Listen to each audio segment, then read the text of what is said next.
অনুকূল তো অনুকূলই, সকলের কাছেই আনুকূল্যের বিগ্রহ, সকলের কাছেই পরিপূর্ণ মধুভাণ্ড। জীবনের অনুকূল হয়ে হাজির হয়েছেন সর্বজীবের সম্মুখে, সর্বস্তরের মানুষের সঙ্গে মিশে যাচ্ছেন। কোনো বাছবিচার নেই, কোনো শ্রেণী বিভাগ নেই।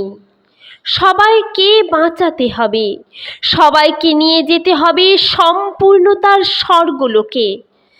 প্রত্যেককে পূরিত করবার যোগ্য তাঁর।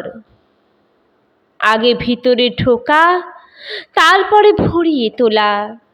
তাই যেখানে লোক সেখানেই তাঁর আলোক, সেখানেই তাঁর অন্তঃসতী। অন্তরের সুতো ধরে অন্তরের সুতো হচ্ছেন। যে যে পন্থী তার সেই পথে গিয়ে দাঁড়াচ্ছেন তিনি। তিনি সকল পথের পথ প্রদর্শক, সকল পন্থার পরাকাষ্ঠাদায়ক, সকল মার্গের মার্গশেষ। তিনি হলেন সকল রাস্তার চৌমাথা, সকল মত পথের সমন্বয়, অর্থাৎ সকলকে এক অন্বিত করছেন তিনি, ঐক্যে গ্রথিত করছেন। পত্রবিন্যাসে দেখিয়ে দিচ্ছেন মূলের রস সঞ্চার। এ নীতি নীতি করে প্রত্যাখ্যান করা নয়, এ একরকম ইতি ইতি বিচার। হেসে উড়িয়ে দিচ্ছেন না কোনোটাই, তার তত্ত্ব উদ্ঘাটন করছেন, দেখিয়ে দিচ্ছেন এই দেখো, এর মানে এই। শুধু নেতি নেতিতে শেষ নয়, নেতি নেতির পরে রয়েছে ইতি ইতি। ইতি ইতি অর্থাৎ এই রকম গো, এই রকম। কীর্তনের মধু ছিটিয়ে মক্ষী আহ্বান করছেন। যখন যেমন দল তখন তেমন গান। 4 যুগের নামই হচ্ছে সংকীর্তনে। আবার সুর করে করে গান করেন। ওং নারায়ণ পরা বেদা, ওং নারায়ণ পরা খরা, ওং নারায়ণ পরা মুক্তি, ওং নারায়ণ পরা গতি।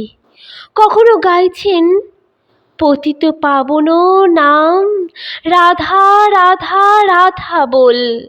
রাধার কাছে এসেই ভাবময় হয়ে পড়েন ঠাকুর। রাধা বলতে বলতে অস্থির, বহির্জগতে অস্থির হয়ে স্থির হয়ে যান অন্তর্জগতে। রাধা নামে সাধা প্রাণের বংশীখানি, ওই বুঝি তাঁর স্বনামাত্মক বীজধ্বনি, তাঁর রূপ পরিচয়ের আদ্যাক্ষর। জগৎ প্রণয়নের প্রথম প্রয়াস ওই সকৃত সংগ্রামে। ব্রজবন বিহারে নিত্য বাঁশি বাজিয়ে চলেছেন তিনি, অর্থাৎ অনন্ত সৃষ্টির খেলা খেলেই চলেছেন, তাতে ছেদ নেই। সৃজনময় বলেই গতিময় তিনি। তাই বলেছে কিনা, কৃষ্ণ হলেন নিত্যকালের ব্রজবাসী, মানে চিরক্ষণের চরিষ্ণু তিনি। আর সেই জন্যেই তিনি বনবিহারী, অর্থাৎ বিস্তার ভূমির ভ্রমণকারী। তাঁর পদাঙ্ক অনুসরণ করে বিবর্তনের প্রসৃতি। ওই শব্দই সেই জগতের সংকেত। মহাপ্রভু রা রা বলতে বলতে অচৈতন্য হতেন, ধার বলতে পারতেন না। রা রবেই ধামে চড়ে বসতেন তিনি। যাদের যেই গান প্রিয় সেই গানই করছেন তাদের দলে এসে। যার জাতে রতি তাই চলুক, রতির ঘরে ঢুকে মতিহরণ করবেন তিনি। কালী ভজলেও হলো, কেষ্ট ভজলেও হলো, মোটের উপর ঈশ্বর ভজ, ঈশ্বর কীর্তন করো। ঠাকুরের ওই মালাকার ভাব। যত ফুলই দাও সব এক সুতোয় গেঁথে তুলবেন, রক্ত জবার পাশে গেঁথে দেবেন সেই তো গন্ধরাজ। সকলকে সমন্বিত করবেন এক অর্থে। কখনো গান করছেন, নিতাই এনেছে নাম, হরি বল হরি বল। কখনো বিভোর হয়ে গাইছেন, ডাক দেখি মন কালী বলে, কেমন শ্যামা থাকতে পারে। কখনো আবার নেচে নেচে গেয়ে ওঠেন, হরে কৃষ্ণ নামে ওঠরে মাতিয়া, বলো বোম বোম হরে কৃষ্ণ হরি, দিয়ে করতালি নাচিয়া নাচিয়া। নিজের তৈরি গান গান করেন আর হাততালি দেন।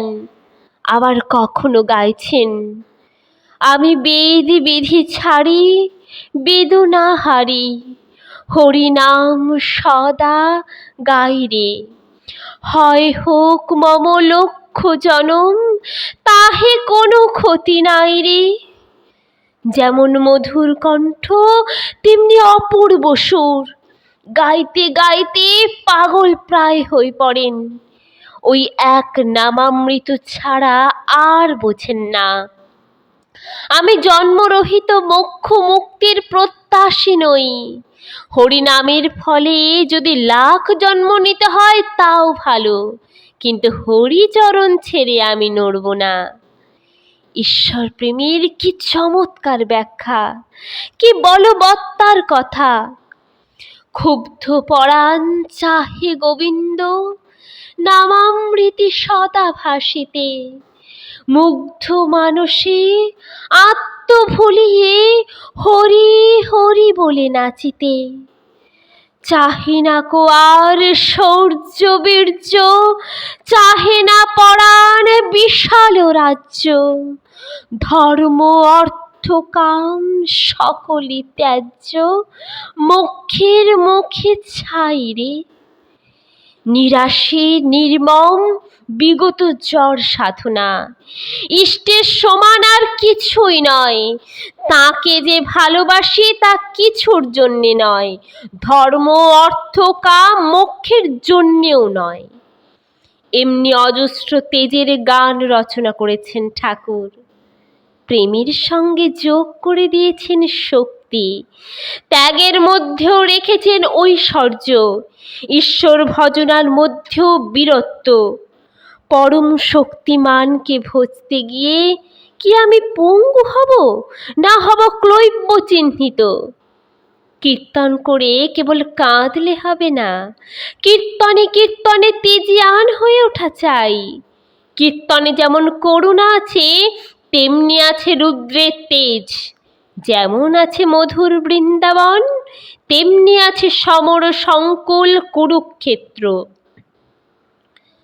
ঠাকুরের কীর্তন হল দুর্বলতার বিরুদ্ধে সমর যাত্রা, কলমশের বিরুদ্ধে কুলিশ নিক্ষেপ, ক্লৈব্যের বিরুদ্ধে রণহুঙ্কার।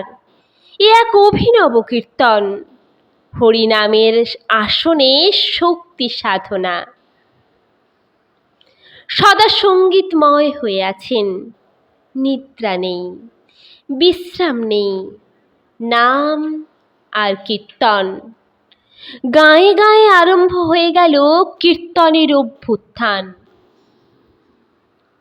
ঠাকুর সব জায়গায় যাচ্ছেন, কীর্তন করছেন, আর কীর্তন করতে গেলে প্রায় দিনই হয় ভাব সমাধি। সংসারে স্বাচ্ছল্য নেই, অথচ পারিবারিক সংসারের খাতিরে বিশ্ব সংসারের দায়িত্ব থেকে নিজেকে সরিয়ে নিতে পারছেন না।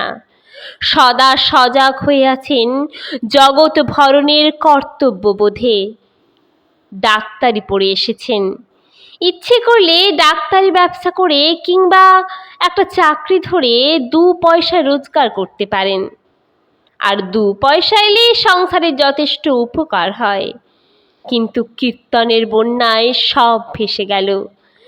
তার কাছে পরিবার পৃথিবীর ভেদ নেই বলেই এ সম্ভব। জগৎ ত্রাণে তাঁর প্রাণের শান্তি। একবার শখ করে চাকরির জন্য দরখাস্ত করেছিলেন।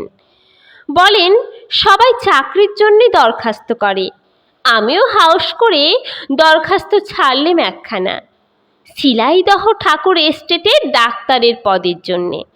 দরখাস্ত পাঠিয়ে দিয়ে চুপচাপ বসে আছি, ভাবতেও পারিনি যে ওর আবার উত্তর আসবে। কিন্তু কিছুদিন পরেই চিঠি এলো, একেবারে অ্যাপয়েন্টমেন্ট লেটার, 50 টাকা মাইনে, free quarter, private practice allowance.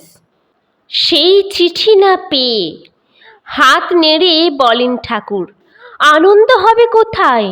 বন করে আমার মাথাটা ঘুরে গেল, চোখে সর্ষের ফুল দেখতে লাগলাম। মনে হলো বাবা যদি ও চিঠি দেখে ফেলেন তবে তো রক্ষে নেই। অমনি কচকচ করে ছিঁড়ে ফেললাম কাগজখানা। তখন স্বস্তির নিঃশ্বাস ফেলে বাঁচি। চাকরি চিন্তাকে নিশ্চিহ্ন করে দিয়ে তবে খান্তি, একেবারে জড়ো মেরে দিয়ে হাঁপ ছাড়লেন। সেদিন আজিদুয়ারের ঘাটে এসে লেগেছে একখানা নৌকো, মস্ত ব্যাপারী নৌকো, 25-30 জন লোক রয়েছে তাতে। হঠাৎ এত লোক, কলেকার লাও গো মাঝি? উত্তর আসে, গোয়ালন্দর। কনে যাবা? রায়টা ঘাট। তা হিমায়তপুরের ঘাট কোনটা? দিয়ারের লোকে হিমায়তপুরের ঘাট দেখিয়ে দেয়। ওই তো দেখা যাচ্ছে, ওইটা, আগে যাও। 5 চালার বারান্দায় দাঁড়িয়ে তাকিয়ে আছেন ঠাকুর। দিয়ার দিয়ে এসে হিমায়তপুরের ঘাটে লাগলো নৌকো।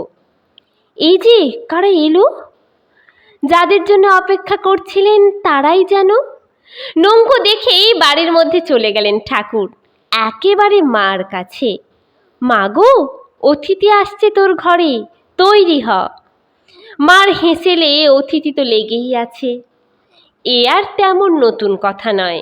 হিমায়তপুরের ঠাকুর বাড়ি কোনটা? নৌকোর থেকে ডাঙায় উঠে এসে গাঁয়ের লোককে জিজ্ঞেস করে যাত্রীরা। আসে কিছু আর জাতি হবে নে, হাত বাড়িয়ে বাড়িটা দেখিয়ে দেয় লোকে। তরুণী বাওয়া শেষ হলো, এবার কুলে উঠলি, নীর থেকে তীরে এলি। তীর পাওয়ার পরে আর তরি চালনা নয়, এবার ঘাটে নোঙর ফেলা, তটস্থ হওয়ার পরে আত্মস্থ হওয়া, আর আত্মস্থ হওয়া কি না আত্মহারা হওয়া, হরিচরণে বিস্মৃতাত্ম হওয়া। একমাত্র তিনিই হলেন চিরস্থির, তিনি গতিময় হয়েও স্থির, আপন গতিতে অচ্যুতাক্ষর। তিনি অটল, তিনি অচল নন, তাই ঈশ্বর হলেন গতিসত্তম, গতির নায়ক, আবার স্থৈর্যের বিগ্রহ। তিনি গতি দিচ্ছেন, আবার স্থৈর্যও দিচ্ছেন। তাতে স্থগিত চিত্ত হতে পারলেই আমাদের স্থৈর্য। হৃষিকেশ হৃষিকানি যস্য স্থৈর্য গতানিহ স এব ধৈর্যমাপ্নোতি সংসারে জৈব চঞ্চলে। হৃষিকেশে যে স্থিরতা লাভ করতে পেরেছে সেই স্থির হতে পেরেছে। তাতে স্থির হয়ে তখন শুরু হয় তার অনন্ত গতি। তখন বৃত্ত ভেদ করে ছুটতে থাকে কেন্দ্রের দিকে, আর বৃত্ত ভেদ হতে হতেই বৃত্তিভেদ। নইলে স্থির হওয়া মানে তো আর স্থবির হওয়া নয়, পঙ্গু বা অচল হওয়া নয়। ভগবান তথাগত চলেছেন অঙ্গুলিমালের বনের মধ্য দিয়ে। অঙ্গুলিমাল মহাদস্যু, তার ভীষণ প্রতিজ্ঞা। মানুষের সহস্র অঙ্গুলি দিয়ে মালা তৈরি করে গলায় পড়বে। বনের ভিতর দিয়ে বুদ্ধদেবকে যেতে দেখেই হাঁক ছাড়ল অঙ্গুলিমাল, কে যায়, কে, দাঁড়াও। কিন্তু বুদ্ধদেব সমানে চলেছেন হনহন করে, অঙ্গুলিমালের কথায় ভ্রুক্ষেপ নেই, ওদিকে ফিরেও তাকাচ্ছেন না। অঙ্গুলিমাল তো চটে গেল, ভাবছে আরে কি দুঃসাহসী লোক এটা, কৌশল রাজ্যে এমন লোক নেই যে আমাকে দেখে ভয় না করে। স্বয়ং রাজা প্রসেনজিৎ পর্যন্ত আমার নামে ডরায়, আর এই লোকটা আমার হুকুম শুনেও দাঁড়ায় না, কালা নাকি? আরো জোর গলায় হুমকি দিয়ে উঠল এবার, ওহে স্থির হও। তথাগত তেমনি এগিয়ে চলেছেন গটাগট পা ফেলে। অঙ্গুলিমাল বিস্মিত হলো, আরো জোরে হুঙ্কার ছাড়ল রেগে। ওহে শুনছ না, স্থির হও। তথাগত এবার উত্তর দিলেন, বললেন, আমি তো স্থিরই আছি, তুমি স্থির হও। কিন্তু পা চালানো বন্ধ করলেন না। সে কি, তুমি হনহন করে হেঁটে চলেছ, আবার বলছো স্থির হয়েছ? তার মানে পাগল নাকি তুমি? বুদ্ধদেব বললেন, আমি যথার্থই বলছি, আমি স্থিরই আছি। কেমন করে? ক্রোধান্বিত দস্যু জিজ্ঞাসু হলো এবার। স্থির মানে কি জানো? বুদ্ধদেব বোঝাতে লাগলেন অঙ্গুলিমালকে। আমি প্রেম ধর্মে স্থির আছি। আমার সত্তার শাশ্বত ধর্ম থেকে কখনো স্খলিত হই না আমি সেই নিত্য স্থিরকে অনুভব করেছি, আমার মধ্যে তার স্ফূর্তি এনেছি, সুতরাং আমি স্থির। স্বধর্মনিষ্ঠার নামই স্থৈর্য, অচ্যুত ঈশ্বর নিষ্ঠায় যার পরাকাষ্ঠা। তখন ধীরে ধীরে বুঝল অঙ্গুলিমাল, বুঝে বুদ্ধদেবের শরণাপন্ন হলো। স্বভাবচ্যুতি থেকে স্বভাব স্থৈর্যে এলো, ঐক্যে গ্রথিত হলো। বুদ্ধ কেন্দ্রিক চলন চারিত্রে ধ্রুব গতি হলো। বুদ্ধে স্থির হয়ে রুদ্ধ গতিত্ব থেকে উত্তীর্ণ হলো। লোকগুলো এবার স্থির হলো, তাহলে এসে পড়েছে। মা ঠাকুরকে ডেকে জিজ্ঞেস করলেন, কজন লোক রে? দেখবে চলো, বাইরে এসো। অতিথির দল এসে প্রণাম করে দাঁড়ালো। বললে, প্রভু, আমরা সব নমঃশূদ্র চাষি মনীষের দল। বেশ তো, বেশ তো। ঠাকুরের মুখে আন্তরিকতার হাসি, অতিথির প্রতি সাদর প্রযত্নে বিনম্র। কিন্তু শূদ্র কথাটাই ঠাকুরের ভালো লাগে না। শূদ্র আবার কি? শূদ্র তো মাত্র সূচীকৃত অনার্য। যতক্ষণ রক্তধারার আর্যীকরণ ঘটেনি ততক্ষণই ও কথা বলা চলে। আর্য হয়ে গেলেই তখন আর্য স্তরের ধাপে উঠে এলো। ব্রাহ্মণ, ক্ষত্রিয় আর বৈশ্য, এই হলো আর্য স্তর। শূদ্র হলো প্রবেশ পথ, শ্রেয় সান্নিধ্যে থেকে শুচি হয়ে উঠবার ভূমি। শূদ্রত্ব হলো আর্য চর্চা অনুশীলনের ছাত্র দশা। কোনো আর্য ছেলে যদি বলে আমরা শূদ্র, তাহলে ব্যথিত হন ঠাকুর, তার অজ্ঞতার জন্যে দুঃখিত হন। তখনই তাকে তার উৎপত্তি স্মরণ করিয়ে দেন, তাকে স্বধর্মনিষ্ঠায় ব্রতী করে তোলেন, তার বর্ণ বৈশিষ্ট্যে উজ্জীবিত করেন। বললেন, তোমরা শূদ্র নও, শূদ্রের নমস্য, সেই জন্যেই তো ওই নাম, নইলে নমঃশূদ্র আবার একটা কথা কি? তোমরা হলে পার্শ্বব বিপ্র, শূদ্রা পত্নীর গর্ভে ব্রাহ্মণের ঔরসজাত সন্তান। তোমাদের বীরের ধাত, তোমরা আর্যভূমির রক্ষক, তোমরা ক্ষত্রিয়দের দক্ষিণ হস্ত। জোড়ো হাত হয়ে প্রতি নমস্কার জানালেন ঠাকুর, আর মিনতি করে নিমন্ত্রণ জানালেন, এইখানে তোমাদের খেতে হবে। মা এদিকে লোক দেখেই চমকে উঠেছেন। একজন নয়, দুজন নয়, ৫-৭ জন নয়, এ যে ২৫-৩০ জন। অতিথি দেখে কাবু হবার মেয়ে নন মনোমোহিনী। অনেক লোকের জন্যে রান্না বাড়া করা, অনেক লোককে পরিবেশন করা, এসব তো হয়ে গিয়েছে নিত্যকার ব্যাপার। কিন্তু আজকে একটু চিন্তিতই হলেন মা, কারণ অন্য কিছু নয়, ঘরে চাল বাড়ন্ত। এত লোক, এ তুই করলি কি? একটু ধমকের সুরেই তাকালেন ছেলের দিকে। অবোধ শিশুটি যেন মার কাছে ধমক খেলো, কিন্তু মার কাছে আবার ভয় কি? মার মুখের দিকে তাকিয়ে হাসতে লাগলেন ঠাকুর। ভাবটা যেন, তুই মা, তুই অন্নপূর্ণা, অন্নের ভাণ্ডারী হয়ে আবার অন্নের ভাবনা ভাবিস। সত্যি 10 পূজার মতো খাটেন মা, 10 জনের কাজ একলা করেন। ঠাকুর দেখেন আর মনে মনে তৃপ্ত হন, বাহ, এই তো মায়ের মতো মা। নিজের কর্মের ভূমিতে নিয়ে এসেছেন মাকে। অজস্র কাজের দায়িত্ব নিয়ে অদ্ভুত কর্মপটীয়সী করে তুলেছেন মাকে। মা এখন গ্রামের মা, সংঘের মা, সহস্র সন্তানকে স্তন্য দান করছেন একযোগে। এমনি করেই মানুষকে বাড়িয়ে তোলেন ঠাকুর, ব্যক্তিত্বকে ব্যাপক করেন। তা সে যেমন নিজের মায়ের বেলায় তেমনি আর সকলের বেলায়ও। কিন্তু এটা যে বড় অসময়, এখন হঠাৎ এতগুলো মানুষের ভাত দেব কেমন করে? তুই লোক দেখলেই অমনি নিমন্তন্ন করবি। তখন বেলা দুপুর, খাওয়া দাওয়ার সময় বয়ে যাচ্ছে। শিশু স্বভাব ঠাকুর দৃঢ় হয়ে উঠলেন মায়ের কথা শুনে। বললেন, তা হোক গে, তুই আজ মানুষ দেখে এত ভয় পাচ্ছিস কেন মা? হলোই না হয় কিছু বেশি। স্থির দৃঢ় কণ্ঠে বলে যেতে লাগলেন ঠাকুর, দেখছিস নে, এখনো চালে টিন আছে, এখনো আকাশের নিচে দাঁড়ায়নি। যতক্ষণ গৃহ আছে ততক্ষণ আমরা গৃহী। অতিথি সেবা গৃহের নিত্যকর্ম। এমনকি যখন গৃহের ছাদ বলতে বুঝাবে মুক্ত আকাশ, তৃণাস তরণ হবে বিশ্রামের শয্যা, সে প্রব্রজার দিনেও তোমার সেবা ধর্মের প্রয়োজন ফুরবে না। সেবার সোপান ধরেই তোমার ঊর্ধ্বযাত্রা।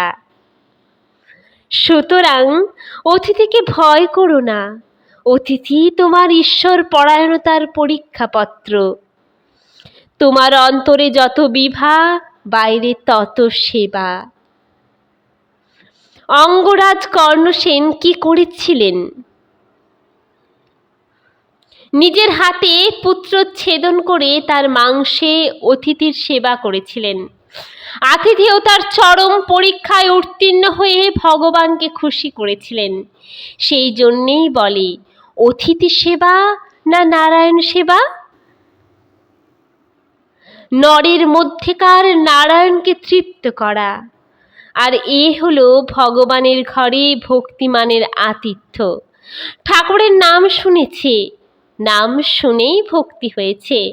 ঠাকুর দর্শনে এসেছে, সুতরাং দর্শন পেলে এবার প্রসাদ পাও। দুর্গানাথ স্যান্নাল বসেছিল ওষুধ ঘরে। মা গিয়ে ডাকলেন, বাবা শোনো তো, এদিকে এসো। ছেলে দেখলে কি ভাববে? যদি ভাবে এ কি, মা এতটা ঘাবড়ে গিয়েছে, এরই জন্যে অন্যের কাছে হাত পাচ্ছে নাকি? তাই একটু আড়ালে ডেকে নিয়ে গেলেন দুর্গানাথকে। এসে দাঁড়ালেন পদ্মার ধারে, জ্ঞান চৌধুরীদের আম বাগানের কাছে। দেখো তো বাবা, অনুকূলের কি বুঝ? দুর্গানাথের কাছে ঘরের কথা বললেন মা। দেখো তো, অতগুলো লোককে খেতে বলে নিশ্চিন্তে সদালাপ করছে। এদিকে ঘরে চাল বাড়ন্ত, কি করি? একটা উপায় ভাবো দেখি। দুর্গানাথ বললে, মা আপনি ব্যস্ত হবেন না। তিনি যখন খেতে বলেছেন তখন অন্নাভাব হবে না। একটা কিছু ব্যবস্থা হবেই। আপনি বরং এখানে দাঁড়ান, আমি গোষ্ঠর দোকানে দেখে আসি। চাল থাকলে ধারে নিয়ে আসতে পারবো। বাবা আমার, তবে তাই দেখো দেখি। দুর্গানাথকে পাঠিয়ে দিয়ে মা অপেক্ষা করছেন। এমন সময় তীরে এসে লাগলো একখানা নৌকো, একখানা মাঝারি গোছের ডিঙি। ডিঙির থেকে একজন লোক বলে উঠল, ও মা, চাল নেবেন মা? মা এদিক ওদিক তাকাচ্ছেন। কে বললে এ কথা? ডিঙির লোকটা ততক্ষণে ডাঙায় উঠে এসেছে। এমন চালের ডিঙি কচিত কখনো আসে এদিকে। কিন্তু এই লোকটিকে দেখে মনে হলো সে যেন চালগুলো নিয়ে একটু বিপন্নই হয়ে পড়েছে। কোনো রকমে গ্রাহক পেলে হয়।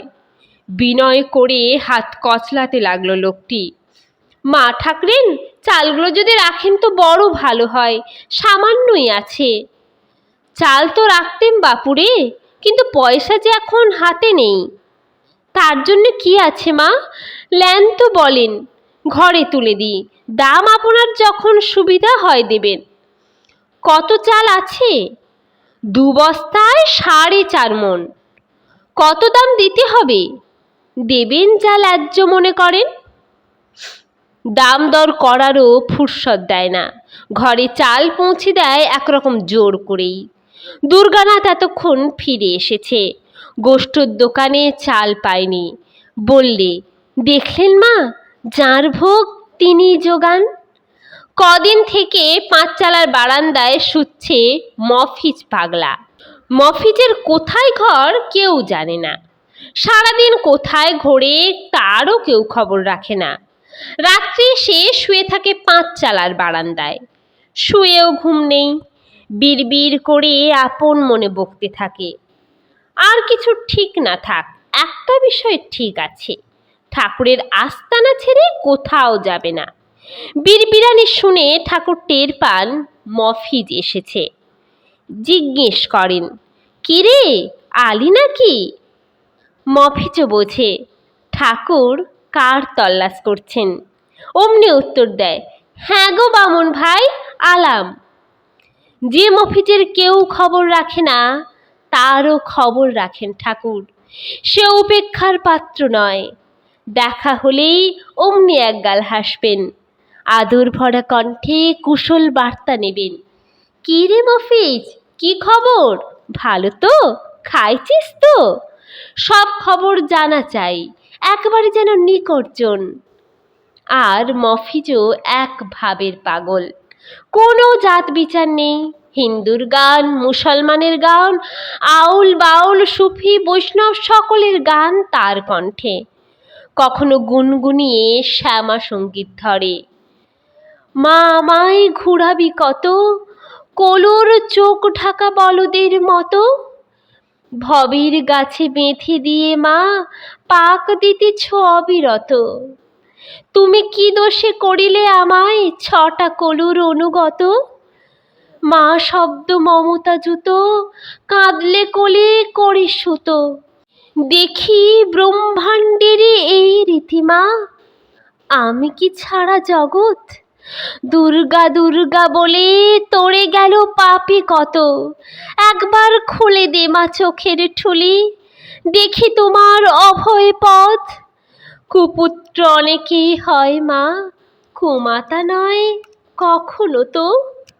রামপ্রসাদের এই আশা মা, অন্তে থাকি পদানত। কখনো চালায় লালন ফকিরের গীত, কাছের মানুষ ডাকিস কেন রে সোর করে? তুই যেখানে সেও সেখানে, খুঁজি বেড়াস কারে? হাতের কাছে যারে পাও, তারে ঢাকা দিল্লি খুঁজতে যাও কোন অনুসারে?